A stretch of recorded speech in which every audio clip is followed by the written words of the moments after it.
My name is Charles McIntyre and I'm the CEO of IBIS Capital, which is the business that stands behind EdTechX. And EdTechX is the event that focuses on the digital disruption that's happening in the world of education and the world of work.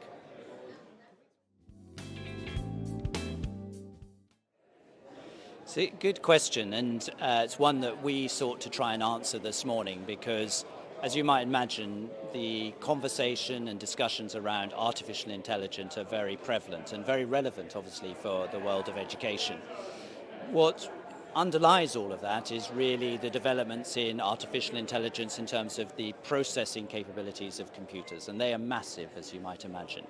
At the same time, you've got kind of humans, which is what we, or perhaps in the computer world, would talk about as being wetware, which perhaps is not the kindest things to call humans, but that's what it is.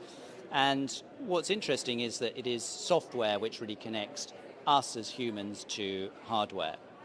And artificial intelligence has been what's driving that software interaction that we've been seeing in recent times, and ChatGPT is a very good example of that. So what we are keen to look at is what happens down the road in the future. And what we're seeing now is that convergence between the hardware and humans as the wetware and combining. So we're getting interactions between the biological processes of the brain and the technical kind of platforms that we're creating in computers. And that combination of that conjoining of humans with hardware is where organoid intelligence is coming. Because there are big problems for the future in terms of artificial intelligence. There are limitations that hardware provides.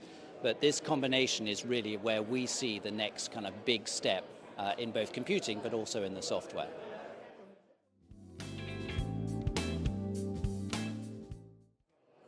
No, it's a very good question, and I think people start typically from a place of fear, don't they? They worry that these big changes mean changes to their lives, changes to their work, perhaps they'll lose their job, perhaps they won't be educated in the way that they expected.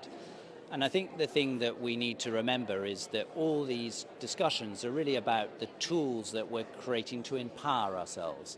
And if we don't fear them, we can actually learn how to use them better and how to integrate them into our daily lives, into our education, into our workplace. And it's in that way that I think we should start to look at kind of AI and, in the future, OI. And what it will mean is, in my view, is that rather than thinking about how it threatens, it's like how do we use these tools, as I just said, but what it tends to do is it creates more jobs out of it because there are more skills that are required. They're more complex skills, they're more enjoyable skills, they're ones that we as creative individuals, as humans, are things that we like to engage with. We don't like doing process-orientated things. You know, those are the things that we find boring and we should leave to the machines. We want to be the creative individuals that can drive forward. And you know, the truth is, these types of new opportunities are the things that will change our lives for the better, in my view.